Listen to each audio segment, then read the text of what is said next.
اور گلیوں سے تو کچھ بھی نہیں لینا مجھ کو، بس تجھے دیکھنے آؤں گا چلا جاؤں گا۔ اور گلیوں سے تو کچھ بھی نہیں لینا مجھ کو، بس تجھے دیکھنے آؤں گا چلا جاؤں گا۔ اپنی دہلیز پہ کچھ دیر پڑا رہنے دے، جیسے ہی ہوش میں آؤں گا چلا جاؤں گا۔ حضور غوث اعظم سرکار کا ایک جملہ سنے آپ کہتے ہیں جب میں 10-12 سال کا ہوا نا تو میری جو نوکرانی تھی میرے گھر پہ خادمہ تھی، انہوں نے مجھ سے کہا اے میرے بیٹے عبد القادر ذرا یہ تو بتا، جب تو بچپن میں دوپٹے کو جھولنے میں جھولا جھولتا تھا نا، تیری ماں نماز پڑھتی تھی عبد القادر، اس وقت تو روتا تھا تو میں تجھے اپنی گود میں لیتی تھی، اے میرے عبد القادر کبھی کبھی تو میری گود سے ہوا میں اڑ جایا کرتا تھا، تو میری گود سے ہوا میں اڑ جایا کرتا تھا اور جا کر کے سورج میں گم ہو جاتا تھا۔ یہ بتا شیخ عبد القادر اب 10-12 سال کا ہے، اب کیا عالم ہے؟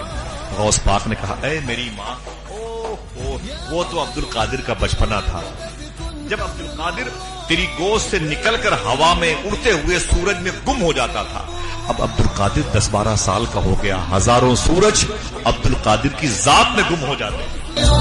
شاہ ولی اللہ محدث دہلوی فرماتے ہیں کہ میں 11 ربیع الاخر کی 11ویں شب میں مدینہ منورہ میں تھا، میں نے اصحاب صفہ کے چبوترے پہ دیکھا کہ مولا علی اور ان کے پیچھے سارے ولی ہیں اور کہیں جانے کی تیاری ہو رہی ہے، تو میں نے مولا علی سے پوچھا سرکار کہاں کا ارادہ ہے؟ کہا تجھے معلوم نہیں آج 11ویں عبد القادر کے یہاں جا رہے ہیں۔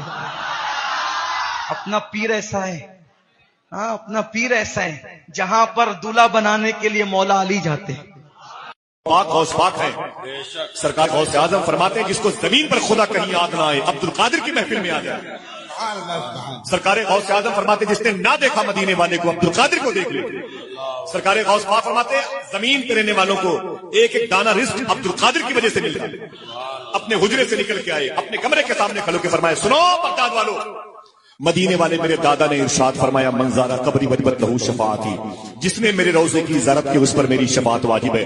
ان کا بیٹا عبد القادر کہہ رہا ہے تو میری اس گلی سے گزر جائے گا اس پر میری شفاعت واجب ہے۔ فرماتے غوث پاک ولایت میرے گھر کی کھوٹی پہ ٹنگی رہتی ہے، جب چاہتا ہوں اٹھا کے کسی کو پہنا دیتا ہوں اور جب چاہتا ہوں کسی کی اتار کے ٹانگ دیتا ہوں۔ اللہ اکبر اللہ اکبر، یہ شان ہے سیدنا شیخ عبد القادر جی کا۔ میرے امام نے کہا جو غوث پاک کا نام نہیں لے سکتا وہ خدا کا نام نہیں لے سکتا۔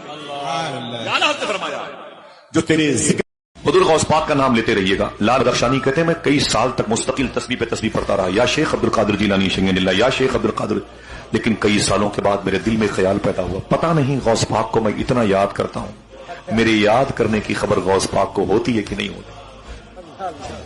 بس اتنا جس دن سوچا شیخ لال محمد بدخشانی نے، معلوم ہے حضور غوث پاک کو خبر ہو گئی،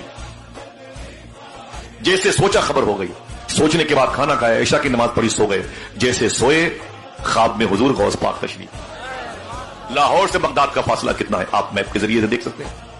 ویسے ہی سرکار غوث اعظم سرکار خواب میں تشریف لائے اور لال محمد بدخشانی کہتے ہیں میں ایک ریگستان کی زمین پر کھڑا تھا اور بغیر ٹوپی کے کھڑا تھا، میرے سر پہ میری ٹوپی نہیں اور سامنے حضور غوث پاک تشریف لائے، میں نے سلام کیا اور قدم بوسی فرمائی، میں نے کہا شیخی آج آپ نے مجھ پر کرم فرمایا، اپنی زیارت سے مالا مال فرمایا، بڑا کرم آپ کا ہے۔ حضور غوث پاک نے مسکرا کے فرمایا اے بدخشانی تم نے یہ کیسے سوچ لیا کہ میرے غوث پاک کو یاد کرنے کی خبر ہوتی ہے کہ نہیں ہوتی؟ دیکھنا کتنے لوگ سبحان اللہ کہتے ہیں سن بدخشانی جب تک میں تجھے یاد نہیں کرتا تو مجھے یاد نہیں کرتا ہے۔